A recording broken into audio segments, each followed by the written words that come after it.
c'est quoi ta vision du rôle des sages-femmes dans l'avenir de la prise en charge, parce qu'il y a de moins en moins de gynécologues? Les sages-femmes ne seront jamais chirurgiens. Moi, je n'ai pas le souhait de prendre une contraception hormonale. L'événement du cycle, en fait, ça je l'ai compris après, c'est pas du tout les règles. L'événement du cycle, c'est l'ovulation.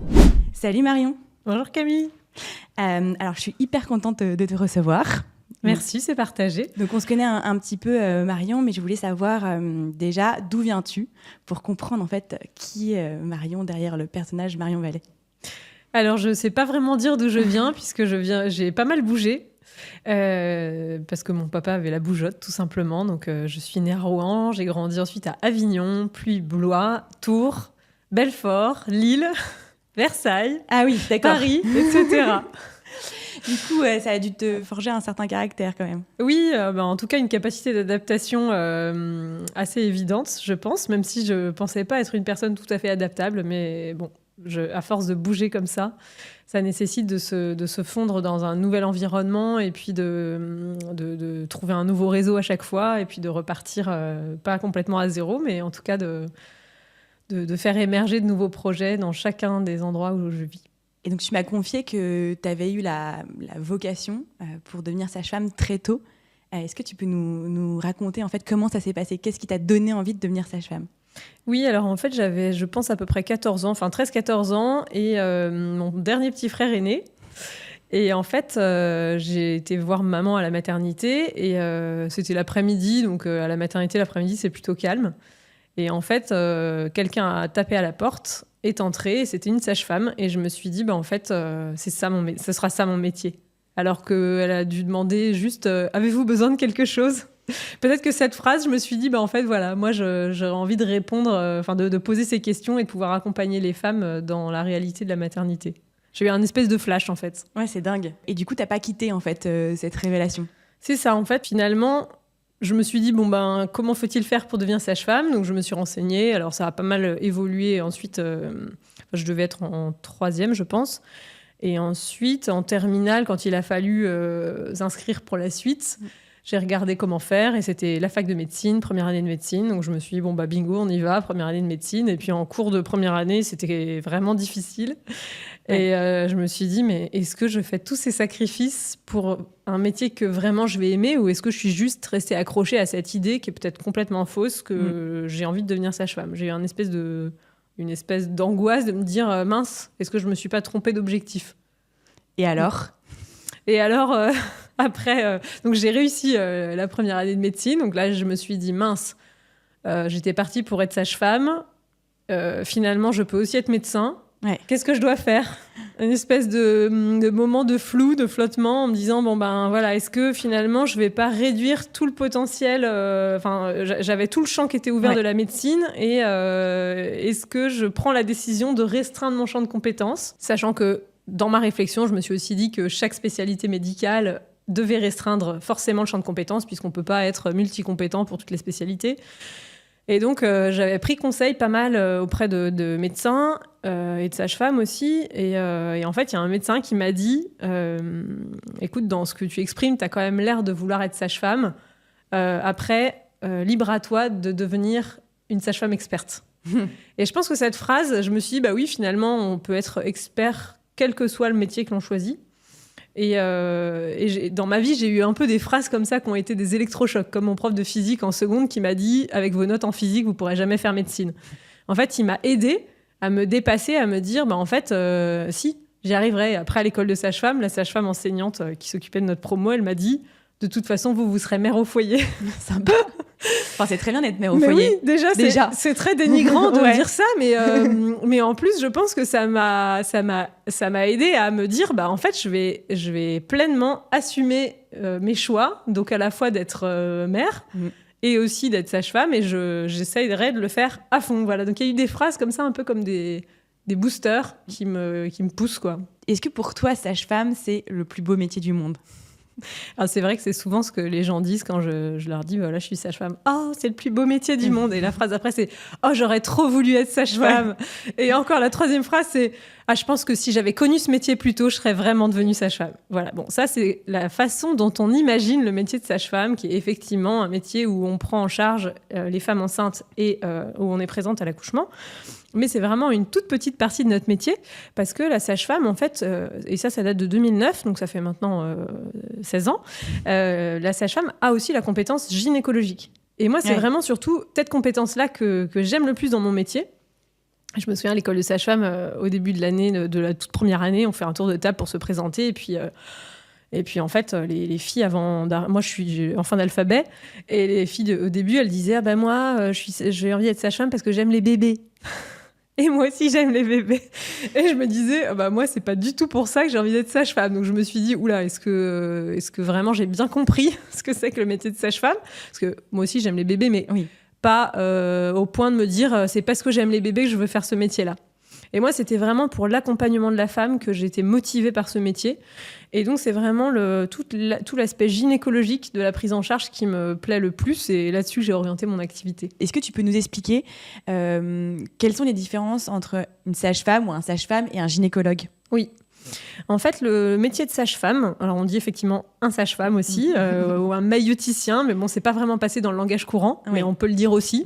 Mais en fait, déjà, sage-femme, c'est la sagesse vers la femme que l'on accompagne. Donc, on accompagne, pour l'accouchement, on n'accompagne que des femmes. Enfin, on accompagne des couples aussi, bien sûr. Mais donc, la sagesse, on acquiert une sagesse en vue de prendre en charge les femmes. Et donc, la différence entre sage-femme et gynécologue, déjà, c'est le nombre d'études. Sage-femme, c'est 5 ans. Alors maintenant, c'est passé à 6 ans. Mais bon, moi, à mon époque, je suis maintenant dans la catégorie des sages-femmes expérimentées. C'était 5 ans. Et les gynécologues, il y a tout le temps de l'externat, puis de l'internat. On doit arriver, alors je ne voudrais pas dire de bêtises, mais on doit être à 13 ans. Je pense. Donc, vous voyez que c'est pas du tout la même durée. Pourquoi ? Parce que la sage-femme, sa spécialité, c'est la physiologie. C'est vraiment la femme qui va bien et la femme enceinte qui va bien. La limite de notre profession, c'est quand on franchit la frontière de la physiologie et qu'on arrive dans la pathologie. Et donc ça, c'est pour ça qu'on n'est vraiment pas du tout sur les mêmes champs de compétences avec les gynécologues, qui en plus sont chirurgiens, ce que nous ne sommes pas. Voilà. Donc, mais c'est vrai qu'on peut très bien aller voir un gynécologue alors qu'on va très bien, parce que ça fait aussi partie de ce qu'ils sont capables de faire. Bien sûr, si on est capable de prendre en charge la pathologie, on peut aussi prendre en charge la physiologie.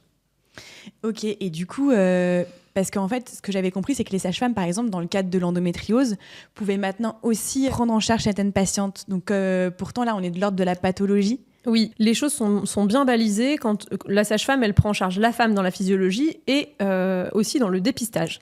C'est-à-dire qu'on est en mesure de prescrire des bilans, donc pour le cas de l'endométriose, des bilans sanguins, des bilans d'imagerie surtout. Et quand on voit qu'il y a une pathologie, donc pour l'endométriose, quand on voit que les images reviennent avec un diagnostic d'endométriose, on doit adresser un gynécologue pour qu'il donne son avis à la patiente, en fait. Mais ça ne veut pas dire, parce qu'on adresse la patiente, qu'on ne peut plus prendre en charge cette patiente. C'est simplement que dans son suivi médical, on élargit le champ vers le gynécologue qui a la compétence de prise en charge de la pathologie, qui va donner son avis, comment on va traiter, est-ce qu'on opère, est-ce qu'on n'opère pas, est-ce qu'il y a un désir d'enfant, et dans ces cas-là, comment est-ce qu'on va orienter les choses, est-ce qu'il n'y en a pas. Voilà. Mais la sage-femme, elle peut vraiment rester là, dans le suivi, pour donner des conseils plutôt alimentaires, plutôt d'hygiène de vie, de soins de confort, tout ce qu'on peut mettre en place dans ces cas-là. Du coup, c'est plus clair pour moi. Et selon toi, en fait, c'est quoi ta vision du rôle des sages-femmes dans l'avenir de la prise en charge ? Parce qu'il y a de moins en moins de gynécologues. Et donc, du coup, est-ce que tu penses que les sages-femmes vont avoir plus de rôle à jouer ? Comment tu te positionnes là-dessus sur le rôle des sages-femmes dans la prise en charge de la santé féminine ? Alors, effectivement, la démographie médicale nous montre que les gynécologues sont de moins en moins nombreux et il y a en fait un report de prise en charge sur les médecins généralistes qui, eux, sont de plus en plus nombreux à avoir la compétence gynécologique. Alors, ils ne sont pas chirurgiens, donc cette compétence-là, elle va rester vraiment attachée aux gynécologues. Donc, il y en aura toujours des gynécologues, hein, rassurons-nous, mais effectivement, il y en a moins, ils partent à la retraite, ils ne sont pas forcément remplacés, et puis les jeunes générations vont peut-être plus facilement rester à l'hôpital. Enfin bon, tout ça, c'est en grande mutation. Donc, il est difficile de faire des suppositions sur l'avenir de la médecine et de la démographie médicale, mais les sages-femmes ne seront jamais chirurgiens. Voilà. Même si on a un champ de compétences qui s'élargit, et il s'élargit relativement régulièrement. Je vous ai dit 2009, compétences gynécologiques, et depuis 2009, il y a eu d'autres évolutions de la profession, mais on n'a pas du tout vocation à remplacer les gynécologues. Et il ne faut pas d'ailleurs en avoir la prétention. Chacun est à sa place et chacun a vraiment un rôle particulier. Mais en prenant en charge les femmes en première intention et en renforçant cette prise en charge de première intention, ça permet aussi d'éviter l'embouteillage pour arriver ensuite chez le gynécologue. Oui. Alors, quand je dis le gynécologue, c'est soit dans un cabinet de ville, soit le gynécologue à l'hôpital, parce qu'on peut être prise en charge aussi en consultation à l'hôpital. Et donc, du coup, toi, tu nous as dit que tu es une sage-femme experte, et c'est bien vrai. Tu t'es spécialisée un peu, si je puis dire, dans la fertilité. Tu m'as dit que c'était suite en fait, à une expérience où tu t'étais posé des questions sur ta contraception. Est-ce que tu peux nous expliquer en fait, comment tu es tombée dans la fertilité et comment tu t'es trouvée cette passion, je pense, pour la fertilité et l'observation du cycle? Oui, alors effectivement, ça a été vraiment d'abord une démarche personnelle, comme tu l'as mentionné. Et c'était à l'issue de mes études de sage-femme où je me suis dit, en fait, moi, je n'ai pas le souhait de prendre une contraception hormonale. Voilà, c'était très personnel. C'est d'ailleurs absolument pas jugeant pour les femmes qui pourraient prendre une contraception hormonale, soit par choix, soit parce qu'avec l'endométriose, elles sont obligées de la prendre. Mais moi, j'avais la chance de pas avoir de pathologie, et donc j'avais ce choix-là. Et donc, à l'école de sage-femme, on nous avait dit sinon, en dehors de la contraception classique, il y a les méthodes de grand-mère pour les couples qui veulent des grossesses inopinées. Ah, ok. Des méthodes de grand-mère. Des méthodes de grand-mère pour ceux qui sont écervelés. Donc, moi, j'ai un peu l'esprit de contradiction. Je me suis dit, tiens, s'il y a des méthodes de grand-mère, je vais quand même aller voir ce qui s'y passe. Il y a peut-être des choses intéressantes à en tirer. Donc, j'ai commencé à chercher un peu. Je me suis rendu compte que c'était des associations qui formaient à ces méthodes-là. Donc, j'étais déjà un peu étonnée que ce ne soit pas dans notre cursus médical. Ouais. Et en me formant auprès de personnes qui n'étaient pas des professionnels de santé, je me suis dit, mais attends, mais c'est incroyable. C'est en fait ultra scientifique. J'ai commencé à leur demander s'il y avait des études, la bibliographie, la littérature. Et en fait, il y avait énormément de choses. Donc, ça a été vraiment un étonnement de me dire, mais en fait... ces connaissances-là, elles devraient faire partie de notre enseignement universitaire. Et quand je dis de notre enseignement, c'est sage-femme et médecin. Parce qu'en fait, avant de parler de méthode, de grand-mère ou pas, c'est avant tout de la physiologie. Et ça, cette physiologie, elle a été, à mon sens, manquante dans nos études. Et elle m'a rapidement mise en difficulté dans mon exercice de sage-femme, parce que je me suis retrouvée, en fait, après mon diplôme, dans une ville où il n'y avait pas du tout de poste. C'était pas du tout comme aujourd'hui où en fait là on est sage-femme, on se présente et là tout le monde dit ah viens venez. Non à l'époque c'était complètement bouché et donc je me suis retrouvée en libéral. 22 ans, je suis sage-femme, je me retrouve en libéral et là les patientes elles posent des questions et on n'a pas l'option j'appelle un ami quoi. On est là devant la patiente, on peut pas dire attendez je reviens je vais remplir mon dossier, on demande à la collègue dans le bureau et on revient. Et donc, elles m'ont posé des questions et je me suis dit, non, mais je suis nulle, en fait. On nous a dit, pendant toutes nos études, vous êtes les spécialistes de la physiologie de la femme. Et en fait, sur des questions de physiologie, j'avais pas la réponse, quoi. Mais ça, c'est dingue, en fait. C'est-à-dire qu'en école de sage-femme, mais aussi en médecine, on n'apprend rien sur le cycle menstruel. Si, alors heureusement, on apprend des choses. Et on apprend un peu des standards. C'est-à-dire qu'on apprend que le cycle dure en général 28 jours, comme en SVT d'ailleurs. Ouais. Que l'ovulation a lieu au jour 14 et qu'en fait, le cycle, c'est les règles qui reviennent plus ou moins régulièrement. Et d'ailleurs, en gynécologie, encore aujourd'hui, tous les cycles particuliers, on les appelle avec des noms qui contiennent ménorrhée. Oui. Ménorrhée qui veut dire, en latin, le sang. Oui. Donc, aménorrhée, spanioménorrhée, oligoménorrhée, polachyménorrhée, enfin bref, plein de mots savants qui ne parlent que des règles, en fait. Comme si le cycle, c'était l'arrivée des règles. Et c'est tout. Donc ça, c'est quand même un peu bizarre parce que l'événement du cycle, en fait, ça, je l'ai compris après, c'est pas du tout les règles. L'événement du cycle, c'est l'ovulation. Mais il y a une espèce de discrimination colorée de se dire que la femme, elle est capable de voir que le rouge. Et pourtant, il se passe plein d'autres choses pendant son cycle, notamment du transparent, et que le transparent, non, elle n'est pas capable. Parce que, en fait, c'est pas une couleur. Voilà. Et pourquoi tu penses qu'ils appelaient ça méthode de grand-mère? Parce que il y a un jugement qui est porté dessus sur ces méthodes-là. Oui, en fait, c'est parce que quand la contraception est arrivée dans le monde, et surtout en France dans les années 70, à l'époque, c'était des méthodes qui étaient quand même relativement archaïques, qui étaient déjà satisfaisantes par rapport à rien du tout. Oui. Mais par rapport à la contraception hormonale, ça n'avait rien à voir en termes d'efficacité. Ouais. Donc c'est pour ça qu'elles ont été un peu catégorisées dans méthodes de grand-mère, donc les méthodes qui sont très aléatoires, archaïques, pas scientifiques. Mais en fait, les méthodes d'observation du cycle sont au contraire extrêmement scientifiques, c'est-à-dire qu'elles sont basées sur des points de physiologie vraiment précis. Et en plus, elles ont été évaluées au fil du temps par des études d'efficacité qui ont montré, et notamment je vais vous donner un chiffre, que la symptothermie, qui est l'observation de la glaire cervicale et la prise de température, a une efficacité de 98%. Et ça, presque personne ne le sait. Pourtant, on va sur le site de l'OMS, on trouve le chiffre, on va sur le site gouvernemental qui s'appelle Question Contraception, on trouve le chiffre, et en comparaison, la pilule, c'est 93%. Et ça a fait partie aussi de mon interpellation de me dire, ok, en fait, on nous a dit que la contraception la plus efficace était la contraception hormonale. Alors, c'est vrai pour le stérilet, qu'on appelle le dispositif intra-utérin aux hormones, l'implant, qui sont plus efficaces, mais pas pour la pilule.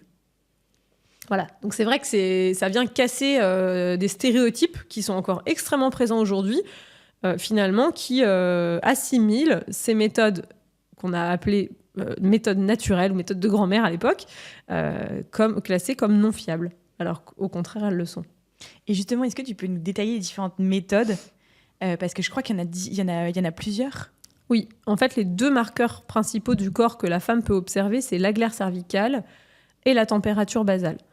Il y a des méthodes qui sont basées que sur l'observation de la glaire cervicale. Donc, quand je dis observation de la glaire cervicale, c'est tous les jours, la femme va devoir identifier s'il y a de la glaire cervicale ou s'il n'y en a pas, avec différentes techniques. Enfin, c'est pas vraiment des techniques, mais il y a deux méthodes, en tout cas basées là-dessus, qui sont la méthode de l'ovulation Billings, où la femme va prêter attention en étant habillée aux sensations qu'elle peut avoir au niveau de la vulve. Okay. Et quand elle s'essuie, si elle voit des pertes, elle va visuellement catégoriser ce qu'elle voit en termes de texture, de couleur. Autre méthode basée sur la glaire cervicale, c'est la méthode fertility care, où là, la sensation ne va pas être identifiée habillée, mais lors de l'essuyage. Vous voyez qu'il y a des subtilités. On parle de la même glaire cervicale, mais simplement, quand on s'essuie, on va vérifier si l'essuyage est plutôt sec, s'il est plutôt mouillé, si ça glisse. Et ça, je pense que les femmes qui nous écoutent se disent « Ok, moi, le glissement, peut-être que ça me dit quelque chose. » Oui. Voilà, parce que ça, c'est quelque chose qu'on a pu identifier. Donc, il y a Billings, où on observe en étant habillé à l'essuyage. Fertility Care, où on observe en s'essuyant. Oui, et j'ajoute pour Fertility Care qu'il y a l'essuyage, et quand on regarde le papier toilette, on va toucher la glaire cervicale pour vérifier l'élasticité. Donc, vous voyez que Billings, on ne touche pas, Fertility Care, on touche. Donc, il y a des petites subtilités en fonction des méthodes. Donc, ça, c'est les deux méthodes qui sont basées sur la glaire cervicale. Et ensuite, il y a la grande famille des méthodes symptothermiques. Donc, vous voyez, dans ce mot, on entend sympto pour symptôme, la glaire cervicale, thermique pour la température. Dans la grande famille symptothermique, il y a différentes méthodes qui ont des petites subtilités dans l'analyse, notamment de la température, parce que la température, elle va monter au moment de l'ovulation ou juste après l'ovulation. Et donc, on va prendre tous les jours sa température et on va la noter sur un graphique. Alors, maintenant, il y a des applications qui font ça très bien. Et la température, une fois qu'elle est montée, en combinaison avec l'observation de la glaire cervicale, on va pouvoir identifier que l'ovulation a eu lieu. Donc là, dans les méthodes symptothermiques, alors celle qui est mentionnée par l'OMS dans son tableau d'efficacité, elle s'appelle Senziplan.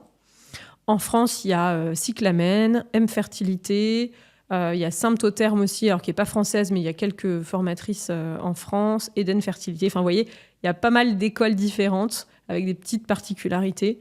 mais on peut garder en tête que ça s'appelle méthode symptothermique. Et du coup, comment on s'y retrouve si on est une femme et qu'on veut justement avoir soit une envie de contraception naturelle, soit une envie d'aide à la fertilité, parce que moi, ces méthodes-là, je les ai connues quand je voulais avoir un enfant et mettre un peu toutes les chances de mon côté avec l'endométriose. Comment on sait laquelle choisir ? Donc, laquelle est la bonne, même si j'imagine que tu ne peux pas forcément peut-être te positionner dessus, mais comment on fait vis-à-vis de toutes ces méthodes ? Ça dépend pas mal de chaque femme, en fait. Parce que si on a une bonne confiance en son corps, l'observation de la glaire seule peut suffire. Surtout que si vous vous êtes déjà dit « Ah bah oui, moi j'observe de la glaire cervicale, la lubrification ça me parle ». Si vous êtes plutôt quelqu'un qui a confiance en soi, la glaire cervicale toute seule suffit. Moi, par exemple, je suis la méthode de l'ovulation Billings depuis 16 ou 17 ans et ça me va bien, ça me suffit. La prise de température quotidienne, je trouve que c'est très contraignant. Mais ça, c'est complètement personnel. Si en revanche, on a besoin de quelque chose de très carré, de se rassurer avec un chiffre, et puis même potentiellement que le conjoint puisse... alors, vérifier, c'est pas vraiment le terme, parce que dans la méthode Billings, le conjoint est aussi invité à s'impliquer, mais parfois, le fait d'avoir un chiffre, ça rassure tous les deux, quoi. Et puis, les hommes, ils peuvent avoir un petit côté aussi où le matériel technologique, ça les rassure. Les femmes aussi, dans certains cas. Mais donc la symptothermie, ça peut être rassurant pour ceux qui ont besoin de se sécuriser, vraiment. Voilà, donc ensuite, on peut se lancer dans une des méthodes en se disant moi je sais pas trop et je vais bien voir, et puis ensuite se rendre compte que en fait finalement je me suis lancée dans la symptothermie, la glaire me suffit, je peux enlever la température, au bout de quelques années on enlève la température, ou au contraire je me lance dans la méthode Billings ou Fertility Care et je me rends compte que j'ai besoin de rajouter un marqueur, et le thermomètre ce serait vraiment un vrai plus. Voilà, donc c'est pour ça qu'en fait on a créé en 2021 je pense l'association Focus Fertilité, qui permet en fait de lire sur les différentes méthodes d'observation du cycle et de trouver une formatrice en France ou dans la francophonie, parce qu'il y a même un peu au-delà, le Luxembourg, la Belgique, une formatrice pour vous former à l'une des méthodes. Voilà, donc vous pouvez aller sur le site pour voir ça. Ah, trop bien. Donc, en fait, je mettrai le lien du site dans l'épisode. Donc, en fait, c'est sur ce site-là, on peut aller voir et du coup, on a un annuaire de formatrices. Exactement. Du coup, tu es passionnée par l'observation du cycle. Moi, je trouve que ça a un intérêt pour mieux se connaître, mais j'aimerais avoir ton avis là-dessus. En quoi, en fait, l'observation du cycle, c'est un peu primordial pour les femmes ? En quoi ça peut nous aider pour notre vie de tous les jours ? Oui, en fait, moi, j'ai découvert ça, comme je le disais, parce que j'étais en couple et j'avais pas le souhait d'avoir des enfants de façon inopinée. J'avais envie de maîtriser les choses et puis d'accueillir les enfants au moment où on était disposé à le faire. Mais en fait, avant tout, c'est déjà le moyen de se connaître. Et en fait, ça, inutile d'attendre 22 ans ou plus pour se lancer là-dedans. C'est-à-dire que moi, je suis persuadée que dès le collège, on devrait déjà transmettre des informations aux jeunes filles, aux jeunes garçons, pour savoir que le corps nous donne des informations et on peut les suivre précisément pour se connaître, pour suivre sa santé gynécologique, pour concevoir ou éviter une grossesse. En fait, il y a vraiment 4 usages. Et en semant des petites graines comme ça assez tôt, ça permet d'en reparler au lycée. Et puis ensuite, que la femme se dise « Ok, donc ma fertilité, c'est comme ça. Donc voilà ce que j'ai envie d'en faire. Est-ce que j'ai envie de prendre une contraception hormonale ? Est-ce que j'ai envie de mettre un DIU au cuivre ou aux hormones ? Est-ce que j'ai envie de mettre un implant ? Est-ce que j'ai envie d'utiliser une méthode d'observation du cycle ? Voilà, que chacune puisse choisir. Mais pour choisir, il faut connaître, en fait. Et moi, j'ai tellement de patientes qui me disent « Ah, mais moi, on m'a jamais expliqué tout ça. » Et même parfois des sages-femmes, parce que en formant les professionnels de santé, mais je suis toujours sidérée de me dire « Mais même les sages-femmes et les médecins qui me disent « Mais moi, franchement, mais j'hallucine. J'ai 50 ans, j'hallucine. » Ah oui. J'hallucine qu'on m'ait jamais dit ça avant. J'hallucine d'avoir passé la plus grande partie de ma vie de professionnel de santé sans savoir ça. Et parfois, ils sont en colère. Hein. Ouais, je comprends. C'est vraiment étonnant, déjà, que ça ne soit pas présenté comme les options de contraception, parce que même si en fait c'est prouvé, généralement, c'est une généralité, donc je veux dire aussi il y a des exceptions, mais quand on va voir un médecin gynécologue ou médecin généraliste, on va pas nous proposer la méthode d'observation du cycle comme un moyen de contraception, alors que c'est plus fiable. Et puis c'est vrai que personne n'est au courant, ni à l'école, et pour les professionnels de santé, c'est vrai que on se dit que on passe à côté de la physiologie, on va tout de suite dans la pathologie.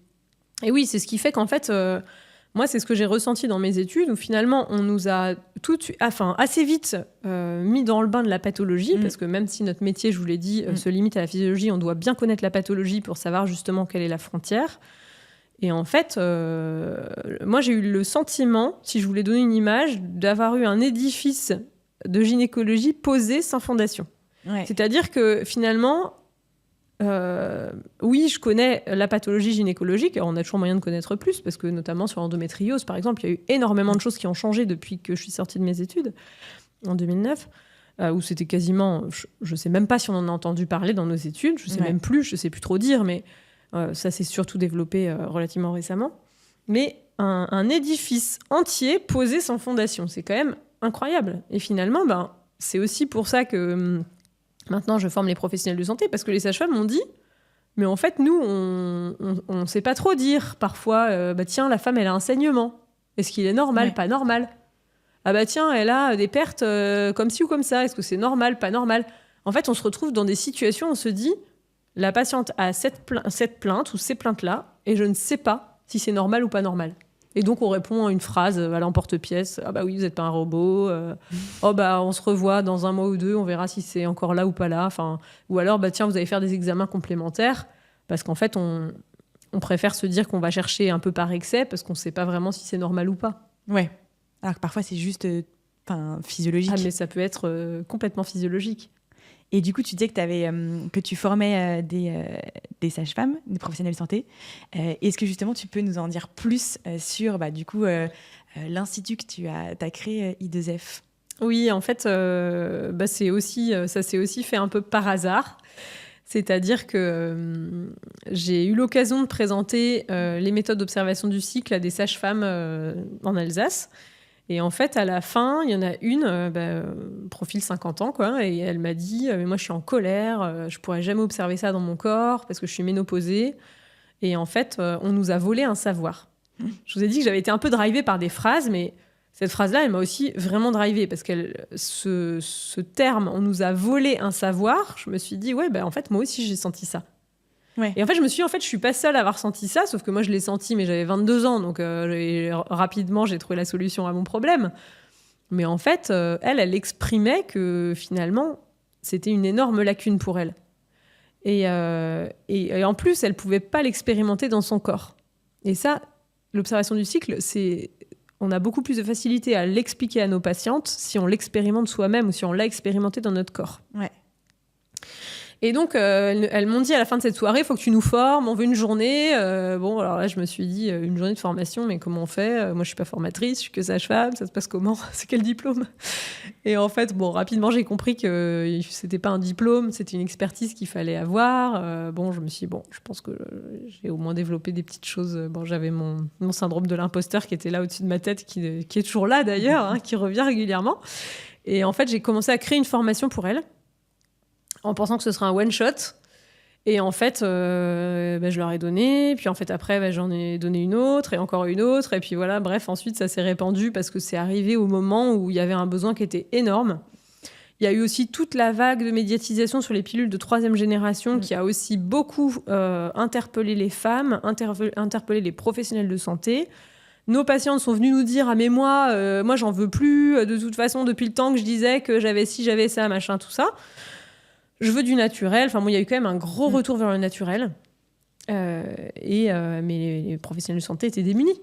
Parce qu'en fait, donc il y en a beaucoup qui ont dit « Ah mais oulala, attention, vous allez avoir une grossesse inopinée. » Et ils avaient raison d'alerter. Oui, parce qu'on ne peut pas faire ça en se disant « Tiens, allez, ça me prend un matin. Allez hop, j'arrête ma pilule. » Et d'ailleurs, je vous invite, si vous écoutez le podcast, à ne pas vous dire ça. « Tiens, allez hop, j'arrête ma pilule. » Ou « Allez hop, je vais retirer mon stérilet et puis on verra plus tard. » Non. En fait, ça doit se faire de façon hyper balisée. On ne peut pas faire ça à l'improviste.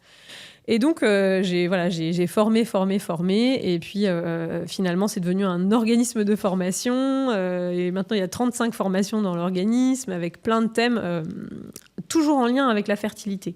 Donc, dans la présentation, tu disais, tu es experte dans la fertilité. Alors, j'insiste. Moi, je ne suis pas experte en infertilité. L'infertilité, c'est vraiment le domaine de la pathologie. En tout cas, même si on est infertile et qu'il n'y a pas de diagnostic, on est pris en charge par une équipe de gynécologues et de biologistes. Mais moi, je suis vraiment dans tout l'amont, c'est-à-dire dans la prévention de l'infertilité. Et déjà, par la connaissance, je suis persuadée qu'on peut concevoir simplement parce qu'on sait quel est le bon moment. Et d'ailleurs, c'est pas seulement Marion Vallée qui est persuadée, les études le disent. C'est-à-dire que quand on a identifié la fenêtre de fertilité dans le cycle et qu'on vise, entre guillemets, cette fenêtre-là, on double ses chances de concevoir. Oui.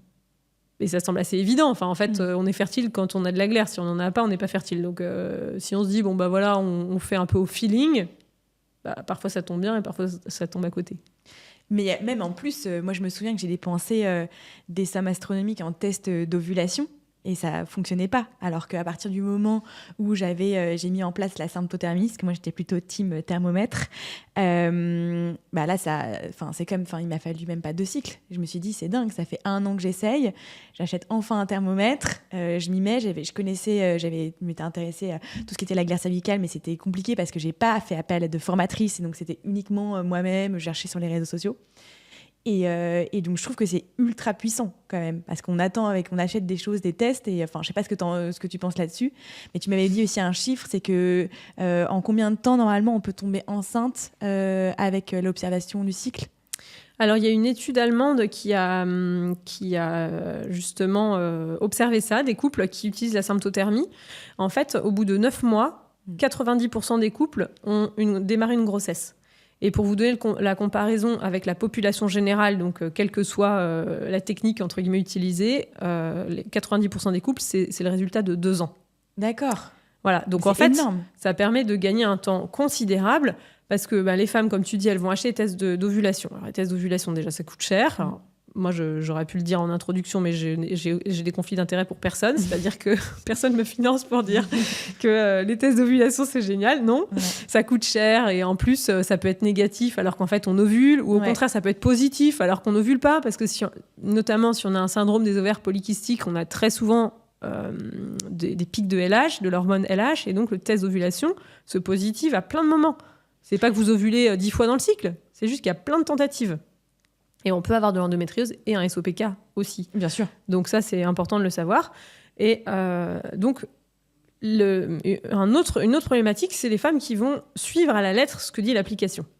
Oui, et ça, c'est vrai. Oui. Ouais, c'est le deuxième grand problème. J'ai eu ça au début. Voilà, test d'ovulation d'un côté, application de suivi de cycle de l'autre, où l'application, elle va dire, voilà, ça y est, vous êtes en train d'ovuler. En fait, elle n'en sait rien du tout. Elle fait des statistiques sur les derniers cycles rentrés dans l'appli, mais en fait, elle ne sait pas dire. Si vous lui avez pas dit que vous étiez en phase de glaire cervicale, elle peut absolument pas vous dire. Mais il y a des femmes qui suivent à la lettre l'application, qui ont des rapports. Quand l'application, elle dit go, et en fait, elle tombe à chaque fois à côté.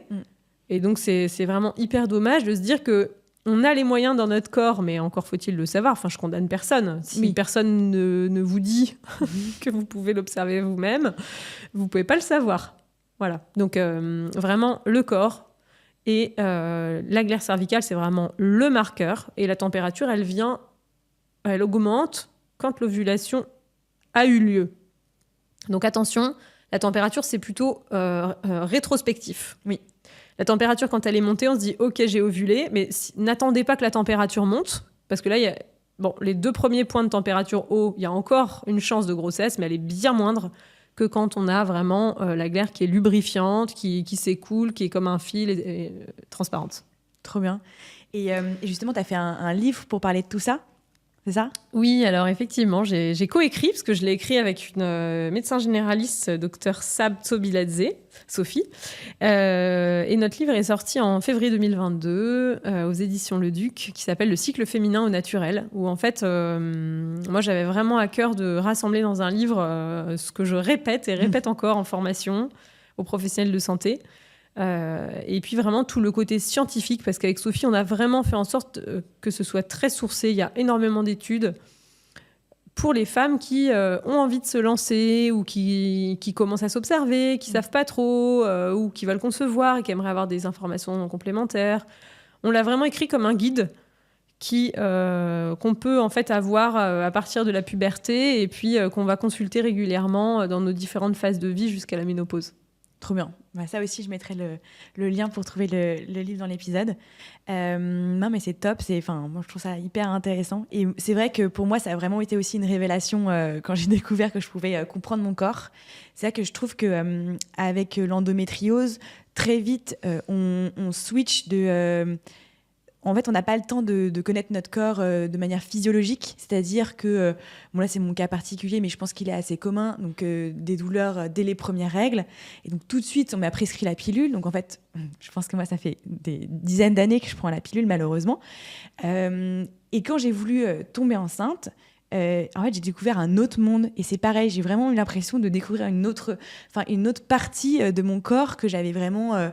déjà dissociée, j'étais plus du tout connectée avec lui, donc je trouve que c'est hyper intéressant et j'aimerais vraiment à terme ne plus avoir de pilule et pouvoir faire ça tout le temps, donc non, c'est hyper intéressant. Et du coup, on arrive à la fin de l'épisode.